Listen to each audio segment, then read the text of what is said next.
Good morning, everyone. I'm Himali Nalaude from News Bharati, and today for Security Scan, we will be discussing the ongoing Israel-Hamas conflict and the war that Hamas has declared on Israel.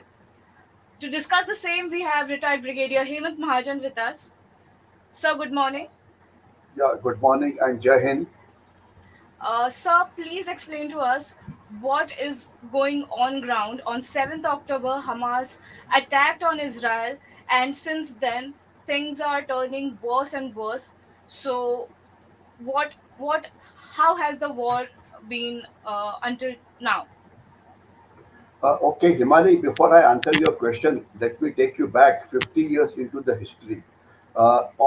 In October 1973, 50 years back, Egypt had launched an attack across the Suez Canal in which the Israelis were completely surprised. And that was the first time ever in the first phase of war.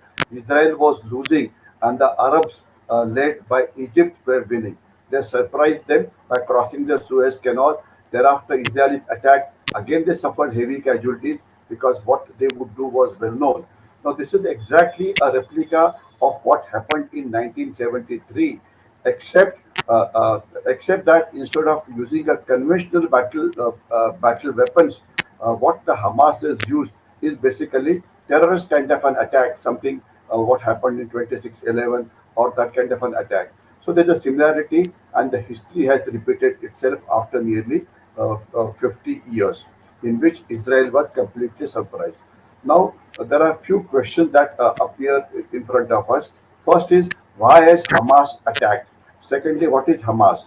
Now, Hamas is the world recognizes Hamas as a terrorist organization in Palestine. Palestine also has a civilian government, but Hamas has a lot of control over the Palestinian government. But it is a well-known. It is called definitely a terrorist organization. Now, in this particular case, they attacked Israel from the Gaza Strip. I repeat, Gaza Strip. Gaza Strip, if you look at the map, is a strip of land which borders the Mediterranean Sea, and it is about 130, kilometers long and 10 to 14 kilometers broad, in which nearly about 20 to 25 lakh Palestinians are living presently. It's a very densely populated area and can broadly be divided into two parts, North Gaza and South Gaza. Okay. Now, what Hamas has done is it is prepared, it established its camps among the civilian population.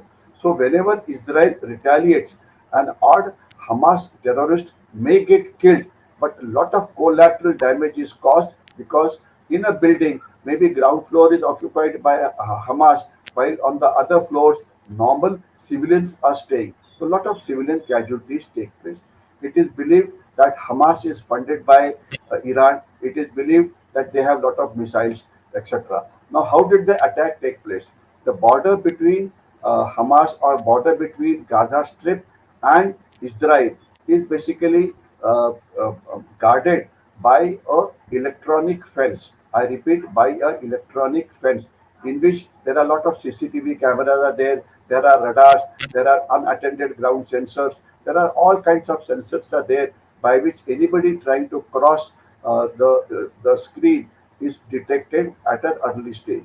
The moment they are detected, then there's Israeli army personnel who are supposed to go to the spot from where the infiltration has taken place and stop the infiltration or kill them. Now, in this case, what has happened is the uh, Hamas, let's say, punctured these electronic screens at nearly 26 to 28 places as per the report. That means the attack was carried out on a very large front. The Israeli intelligence agency like Mossad, etc., had no clue as to how the attack was taking place. Nobody knew as to what was the strength of Hamas, what kind of weapons they had, what kind of training they did, who support. I mean, then what was their end plan, etc. So Hamas achieved complete surprise, and they crossed this electronic fence, and they came inside. Before that, they had fired a very large number of rockets the strength which is come out in the media varies between 5,000 to 6,000 rockets oblique missiles have been fired inside Israel, hitting not only the Israeli armed forces but also creating chaos, creating confusion, and scaring the civilians in that area. And under the cover of this fire, Hamas basically punctured the screen and came inside. Their initial target was just few kilometers, as per the media report, just about 3 kilometers behind the fence. 3-4 thousand Israeli youth were carrying out a party. Now just imagine 4 kilometers behind the border, you are carrying out a party in which it was a very clear place where youth were there, girls were there, women were there, etc., etc. And obviously they were not protected.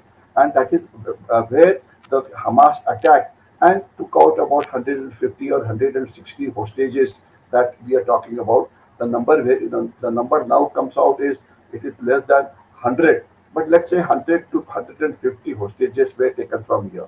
Now, the Israeli army did not react fast enough. The Israeli youth, who are known for fighting spirit, could not fight the terrorists because they are all the young people. They all are supposed to have done some kind of a conscription. They all are supposed to have fighting spirit, but they did not fight. They just got caught unaware, and the Hamas took them as easy prisoners. Now, for first 24 hours, there was a utter chaos as far as Israel was concerned. What you have to understand is that Israeli army is not a standing army. Just about 30% of them are standing army, and 60 to 70% is conscription when they come up when required. So Israel thereafter started mobilizing, and this 30% of army is spread over many border areas. Israel has a border not only with Gaza, but it has a border with Egypt, it has a border with Syria, it has a border with Lebanon. And with Lebanon and Syria, it's an active border, so they have to deploy people there also. So there was not adequate response from the Israeli side. It was after 24 hours, the response from the Israeli side was in terms of using their air power, that is the fighter aircraft, went inside Gaza and bombed suspected spots of the Hamas. Their artillery was used, their missiles were used. But what you have to understand is artillery, air, etc. are useful only when you accurately know as to where exactly you are required to fire. And this kind of an intelligence is not readily available because most of the Hamas camps are inside tunnels. This is what it's underground bunkers, etc., not visible from outside. So while you may drop lot of bombs there, but the damage caused to them is not adequate because they are underground and are protected from these. So now this is what has happened. They have used air power extensively, and what they have done is Israelis have told the Palestinians staying in Gaza to vacate that complete area so that they can carry out a ground offensive and they can use their in the ground offensive. They will use tanks, they will use armored personnel carriers, they will use artillery, they will use missiles, and physically go and destroy various camps, public training areas of the Hamas. So this is what the ground offensive is likely in a day or two. I don't know why it has been delayed so much. I suppose one reason is that Israeli army took some time to mobilize. Secondly, they took some time to get their army shifted from the other border onto the Gaza border. Then they also wanted to ensure that others did not take part. So therefore, they asked Americans for their help, and therefore Americans now the aircraft carrier group has come into the Mediterranean, and they basically are going to ensure that besides Gaza, no other border is activated, especially the Lebanon, where Hezbollah is saying that they will attack, or Syria, or Egypt, and that kind of a thing. So now Israel is fully ready to carry out a uh, ground attack, which is the most important attack because air attack in a densely populated area has very little effect. You have seen in the Ukraine war, the air force is not proved useful, the gunships are not proved useful, missiles have been fired, a lot of damage has been caused, but that has not stopped the war. So basically, ground attack is required, and that is what is expected to be launched in a short while. So this is the state as it stands right now. Over to you, Himali. All right. So, to main questions right now about the ongoing war. That what is the purpose of Hamas to attack Israel right now? Because if we look at the history of the country of Israel, then these dates, 6th October, 7th October, 8th October, they have been there in history of Israel, where Israel has been involved in wars. So what is the purpose of Hamas to particularly plan an attack during this time? That is the first question.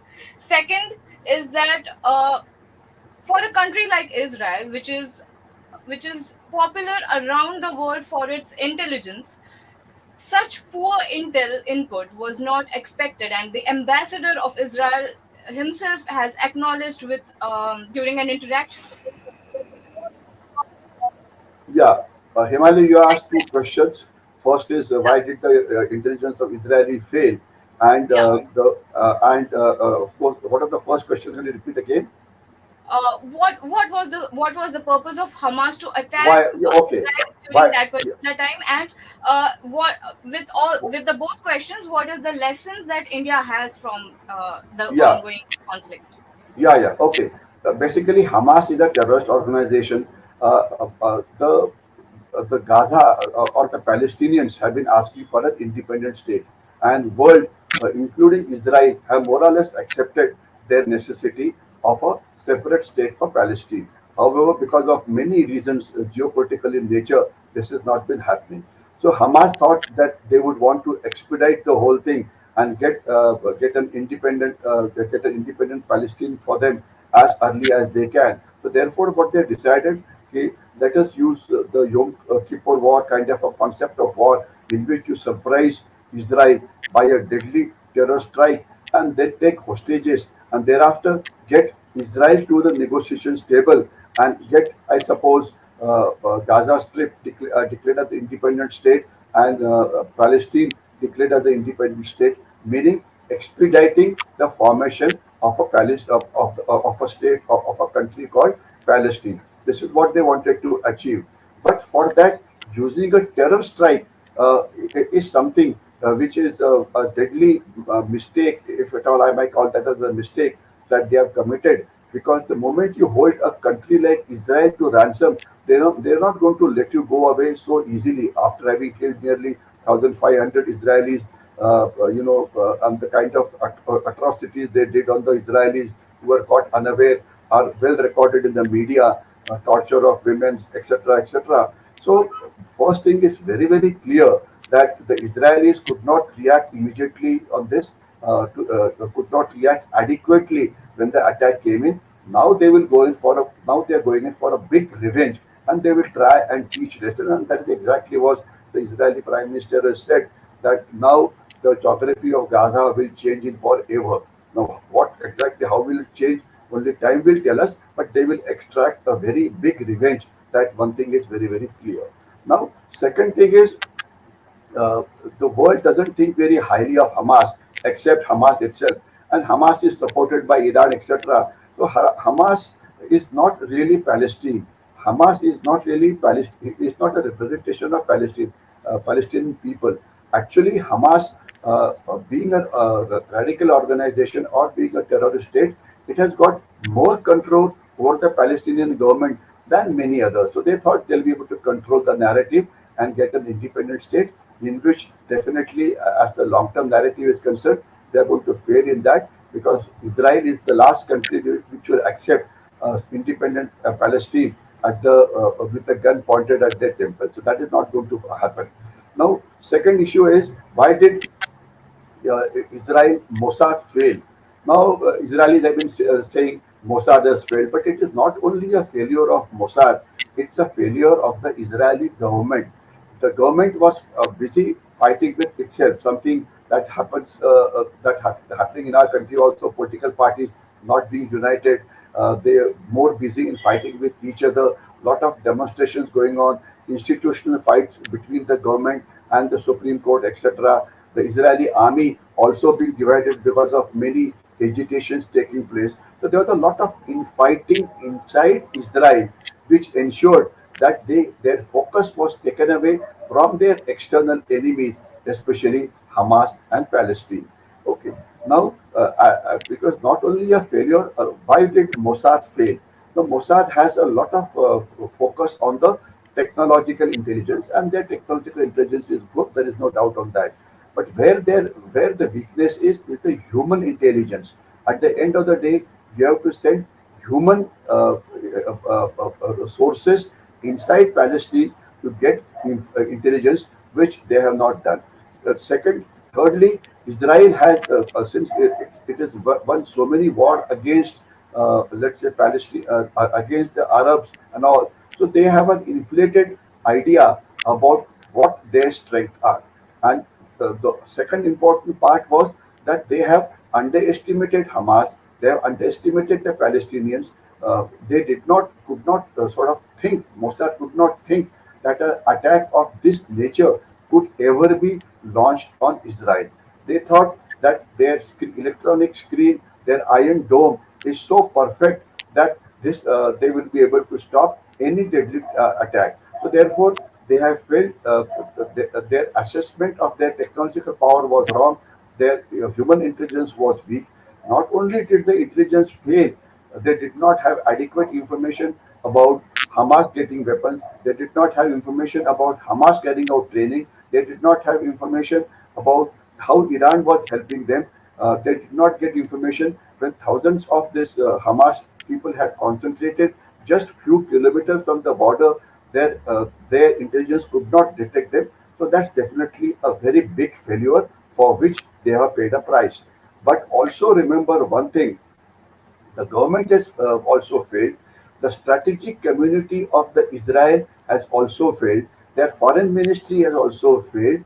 The world has also failed in trying to understand that a deadly attack like this was, could be launched. Like world could never find out that 9/11 could ever be launched. So similarly, the world intelligence has also failed. They thought that presently there's a friendship between Israel and Saudi Arabia, and there's a friendship between Saudi Arabia and Iran. So, meaning the Shia and the Sunni world were also coming together in a peaceful manner. So, world thought that possibly the worst is over, and this Middle East will now become a slight more more peaceful. But war will not start. That is what the world thought, and that is where they failed to understand the issues which were connected there. And last but not the least is what are the lessons for India? Lessons for India are many. There is a lot of events that happen around the world over which we have no control. A lot of worthless debates I have seen on the TV as to what Palestine should do, what Israel should do. Nobody is going to take your opinion on how Palestine should behave or how Israel should behave or what America should behave. Everybody tries to, let's say, protect their own national interest. Okay, that should be very clear, and they are not going to listen to you. But what is more important? What are the lessons for India? There are many lessons. What the first important lesson is that intelligence is your first line of defense. You have to keep on making your intelligence more and more efficient, both technologically, that is with the help of radars, with the help of satellites, with the help of drones, with the help of aircraft, with the help of so many other things are there. That is one aspect. But human intelligence also is equally important, especially with regard to our enemies like China and Pakistan. And let me tell you very frankly that our intelligence, human intelligence with respect to China is very weak. We need to do something more about it. Because especially we have a lot of Tibetans in India, maybe they could be used to get intelligence there. So intelligence is one issue. Secondly, the speed of technology changing is very fast. The moment you create a missile, immediately a counter is created, which is an anti-missile defense. If an anti-missile defense is created, then you create another missile which is better than this. So there's a constant race going on between missiles and anti-missiles, tanks and anti-tank, any kind of a technology and technology against it. Now the drone warfare has also reached a big high. Lot of drones have been used by Palestinians, by the Hamas, by the Israelis, and it has been also been used by Ukraine war. So drones have been used like suicide bombers, etc. So that use we have to keep a look at. Of course, the Indian Armed Forces are studying it, and a lot of drone induction has taken place, but a lot more new lessons can be drawn from there. The third aspect is the country has to remain united to face the our enemies. Now, unfortunately, in our country today, there are few political parties, there are few NGOs, there are many individuals whose loyalties lie outside the Indian borders. They support enemies of the country like Pakistan and China. So we need to keep a watch on these people also, because they are actually the agents of China and Pakistan inside India, who can help to create a problem inside India and help Pakistan and China. So keeping a watch on them is equally important. And whatever, if they do something against the laws, then that definitely an action can be taken against them.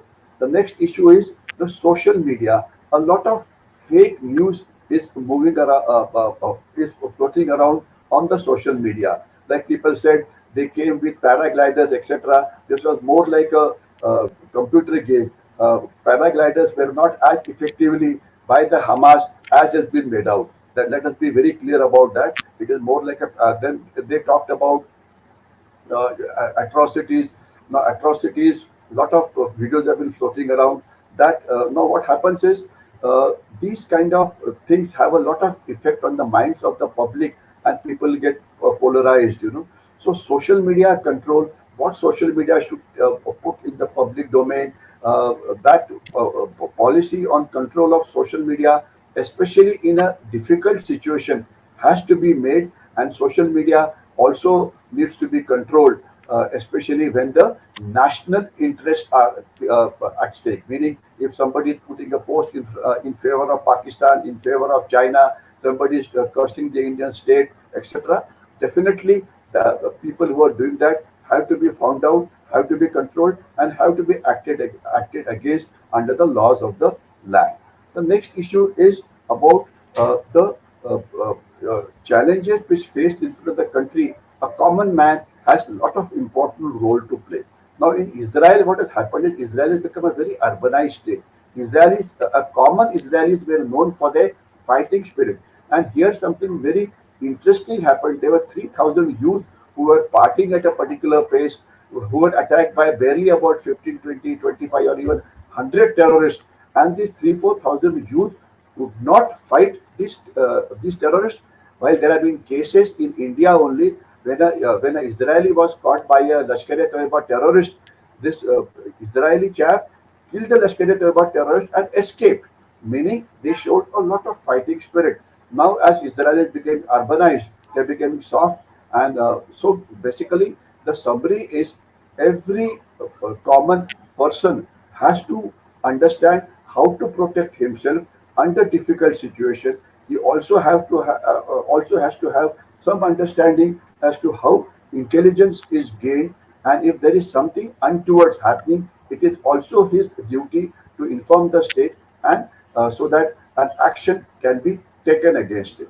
So this is a common man is a very important person, especially in the border areas, many areas with regard to China border, Pakistan border, in the state of J&K, in the state of Northeast, in the coastal areas. We have 7,600 kilometers of coastal areas. A lot of smuggling, etc., takes place there. A lot of anti-national activities take place there. Drugs are brought there. Uh, so, a common man's role on the land borders, on the international borders, is equally important. And a common man's role also on the social media is equally important. Common Right. man's role in the information warfare also is equally important. And the last issue that I would like to cover Hmm. is that a lot of times, tough decisions are not taken when required to be taken. Now, recently I read a statement by our Home Minister, Amit Shah ji, that the land border with Pakistan, with Bangladesh, with everybody else, the fencing will be complete in next 1 year, or 1 year, or some such figure he's given out. Now, the point at issue is, if there is any gaps in our security, we just have to fill up those gaps and make it foolproof. uh, as early as we can. 1 year, 2 years, we have been talking of fence on the Bangladesh border for last 20 years. And even in 2023, October, the fence is not complete. So that is not something which we should be proud of as a nation. Also, there have been a lot of drones which have been coming inside Punjab, 288 drones by the figure which has been given by the media in 2022. How come we don't have an anti-drone system installed there? Can a nation of such a huge population, huge resources, can we not protect our Punjab borders against the drone warfare? We just need to be fast. Otherwise, by the time you create anti-drone system, a newer drone would have come, which would be able to defeat it. So the challenges of technology are coming up in a very, very big way, and you really have to be nimble-footed. You have to get the best brains of the country to find out a solution to the challenges in front of the country, technological challenges I'm talking about, as fast as you can. If you are lethargic, then maybe your security will get compromised. Over to you, Himali. Right, sir. So, these were the military lessons that we have to learn from the ongoing conflict there in the Middle East. But geopolitically, the Middle East is a very sensitive region, not only for the world, but for India as well, in consideration of our foreign policy. So, will the war change anything in the future, or is there anything India needs to change for its approach towards the Middle East? See, the point is, mainly our foreign ministry and our leadership, I'm sure, is carrying out regular appreciations to decide as to if any change is required in our policy or not. One important policy change that we have made in recent times is that we say, while we want an independent state for the Palestinians, we also have a good relationship. Meaning, relationship with Pakistan is not connected with relationship with Palestinian. Okay, so we have played our cards very, very well. Now the most important issue is the Palestine is divided, not Palestine but Middle East. There's a Shia politics, there's a Sunni politics. Then there are groups within Sunnis. In the Sunnis, the Saudi Arabias are fighting with the Turkey, etc. So there are groups, there are subgroups, there are subgroups which keep on trying to foster its own sort of national interest on others. We just need to have a policy by which we have good relations with Iran, good relations with Saudi Arabia, good relations with Egypt, good relations with anybody and everybody, so that it is not that we are against anybody. Because Middle East, to some extent, our oil security is located here because about 30-40% of the oil comes from there. But also, let me remember, instead of being defensive, we have to learn to convert uh, challenges into an opportunity, like we did when the Ukraine war started. We started buying cheap oil from Russia, which ensured that our oil prices did not go up while oil prices were going up all over the world. Now the world is fighting for India's attention. Iran wants to give you cheap oil. Saudi Arabia wants to give cheap oil.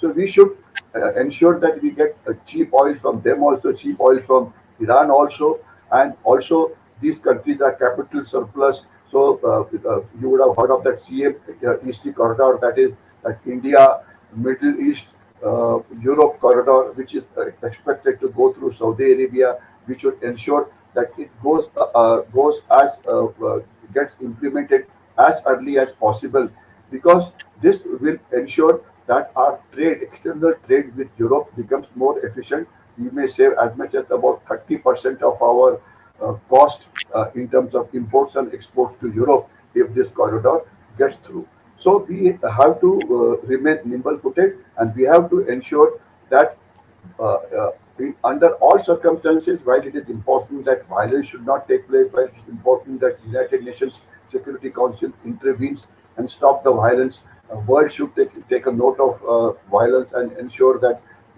just action is taken. But important for us is we should protect our energy security. There are about 18,000 Indians are there in Israel. About I think 500-600 have already come back. Others, if they come in the danger zone, they will have to come back. There are also reports that Israel wants to shift some of its industry, especially the high technology industry, into India because technology is very, very important as far as as far as Israel is concerned, and the war-like situation will ensure that they will not be able to work efficiently inside Israel because of the terror attacks, because of war-like situation, because of many reasons. So we can definitely help them to locate most of their industry inside India at safer places, temporarily, semi-permanently, or even permanently. Let's put it this way, if the world can make China as a manufacturing hub, I'm sure Israel can convert India into a manufacturing hub. But all that they want is the product. They are not looking for employment. So we can help convert this into an opportunity and ensure that a lot of technological industries which are now will find it difficult to function there in a war zone or in a warlike situation get shifted to India permanently or semi-permanently. This is how we could look at the whole situation. Over to you, Himali. Okay, sir. So, the war, whenever a war breaks out, there are two types of people when we look at the commoners. There is a group that is feared that the war will struck their door soon. We see similar fears around Indians that because there are terror links of Hamas with the terrorist groups that are functional in India, so there is a fear that the war might struck India as well. Of course, India has a different way to face it, but there are people who are feared about it. There is another response to any war that are fascinated by the war, like the Iron Dome of Israel. People are so fascinated about it. So these are two common reactions to any war. What is your response to the fear and the fascination of the war? See, as far as India is concerned, what you're saying is कि a terror attack like Hamas being carried out in India, and second is a conventional war, Pakistan attacking or China attacking India, and then a war breaking out on the borders. As far as the terror attack is concerned, our anti-terror grid, especially in J&K northeast on the Pakistan border, is quite good. So I would not fear a terror attack much. And also we have uh, showed it in the past that should a terror attack strike India, a big terror attack that is, we will respond in kind by attacking their bases inside Pakistan. So that keeps Pakistan under check. But obviously, we have to keep our eyes and ears open and ensure that Pakistan is not preparing itself. But presently, I would feel that we are more than capable of taking care of any terror attack which may take place. But however, we should study the modus operandi of Hamas and how do we counter it, etc., etc. Okay, so I'm not too much worried about the terror attack, but definitely we have to remain watchful. As far as the conventional war is concerned, Pakistan simply does not have the capability to carry out a conventional war, and China is definitely worried about the, let's say, the strength of Indian army. So it would not want to go for a war with India. But the issue is in the military parlance, we when we talk of any situation, we talk of two issues. One is the capability of a country, that is, capability of Pakistan and China to wage a war against India, and second is their intention. Will they do it or not do it? The fact remains China has a capability to carry out a conventional attack on India, and India has the capability to let's say counter it also. But we need to keep on re-evolving ourselves, to keep on modernizing our armed forces, modernizing our resources, ensuring that our supply chains, especially of ammunition, etc., remain safe. So it's an ongoing kind of an action, improving our infrastructure, that is roads and communications in the forward areas, improving the weapon system that is there with us, also ensuring that we have regional alliances, be it bilateral cooperation or be it some other cooperation.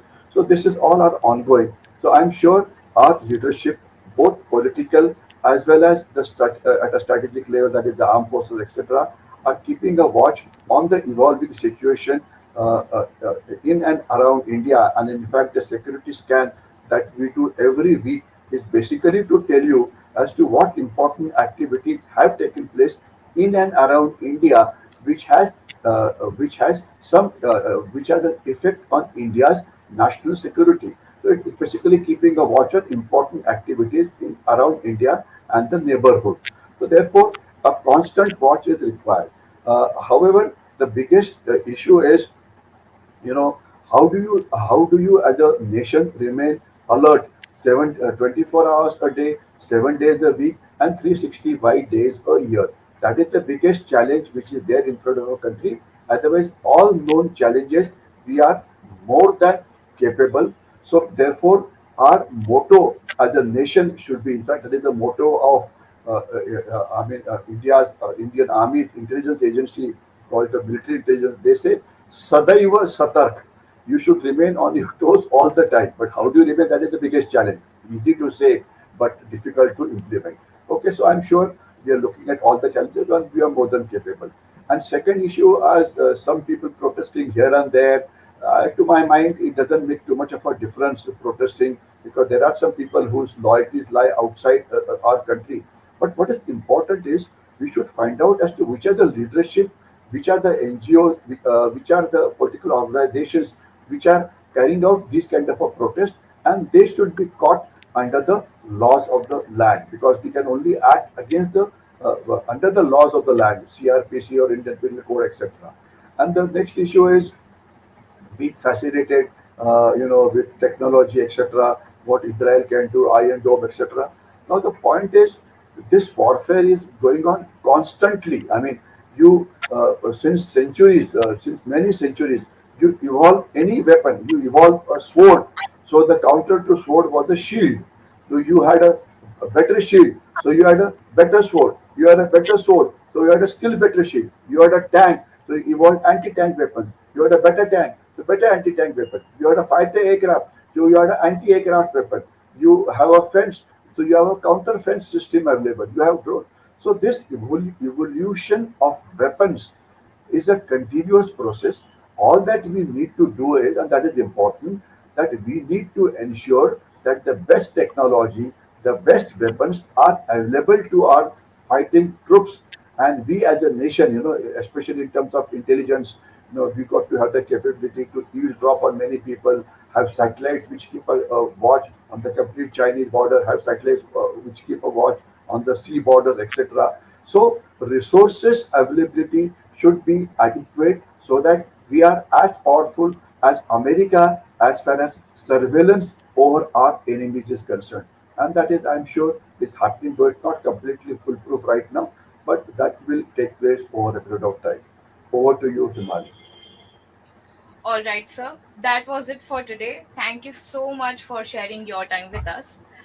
I request all viewers to stay tuned next week, Saturday at 11 a.m. Brigadier Hemant Mahajan will join us once again for the next episode of Security Scan. Until then, stay tuned. Thank you so much, sir.